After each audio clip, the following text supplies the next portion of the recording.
Death and immortality. That seems to be what's offered to us humans. One could die. Well, they say that we all die. There's only two things in life we can be assured of: taxes and death.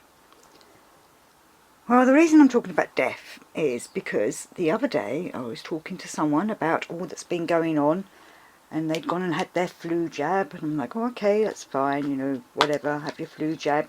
I asked them if they got flu often, and they are susceptible to it, so yeah, maybe they need the flu jab. I think for people that are quite well and very rarely get it, it's no good. In fact, I did take the flu jab myself many years ago when I was a student, and I was told to have the flu jab, and I went and had it, and then I got flu the next week. So when I was better, I went and spoke to my doctors and said, this is terrible, I've got flu, and I've never had flu. And then my doctor said, you don't catch flu? And I went, no, I don't get it. And he went, that I should not have had the flu jab. The flu jab is for people that are susceptible to it.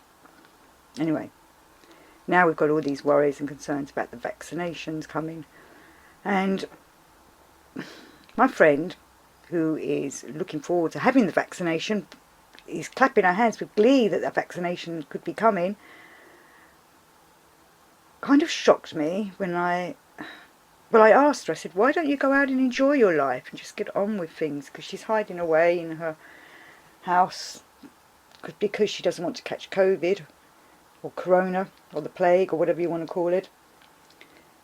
And I said to her, you know, why are you not going out and enjoying your life? And her answer was, and I quote, I want to live.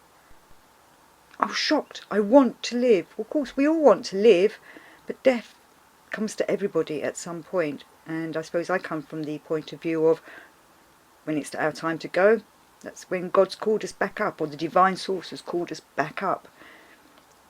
Hopefully to heaven and not to hell.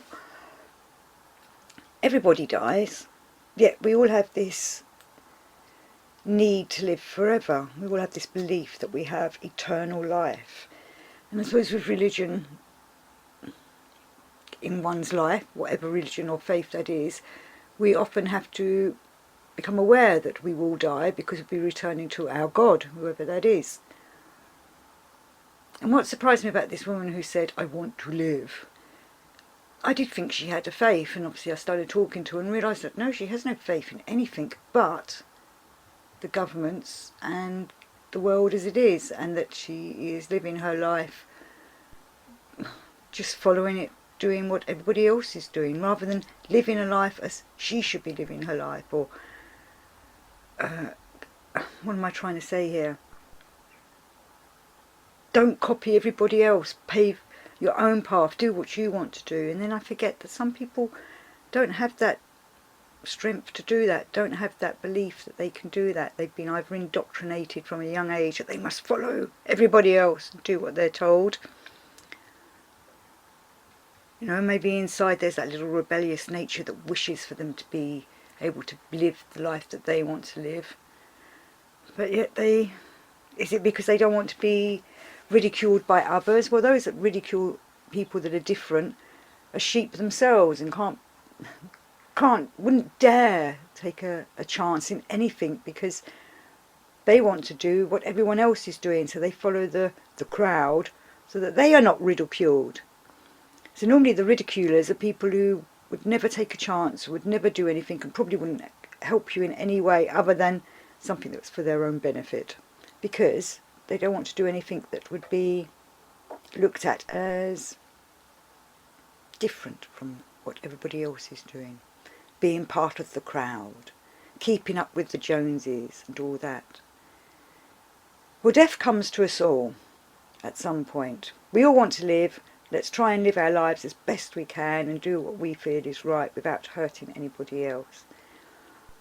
But I do find that with religions or esoteric teachings and such like, it helps to prepare you for death and what could possibly come after death. None of us knows for sure whether we will continue to live after our lives, we've come off this mortal coil, whether we go to a heaven, whether we go to another rebirth, we get reborn somewhere else, back on this earth or perhaps on another planet. None of us know.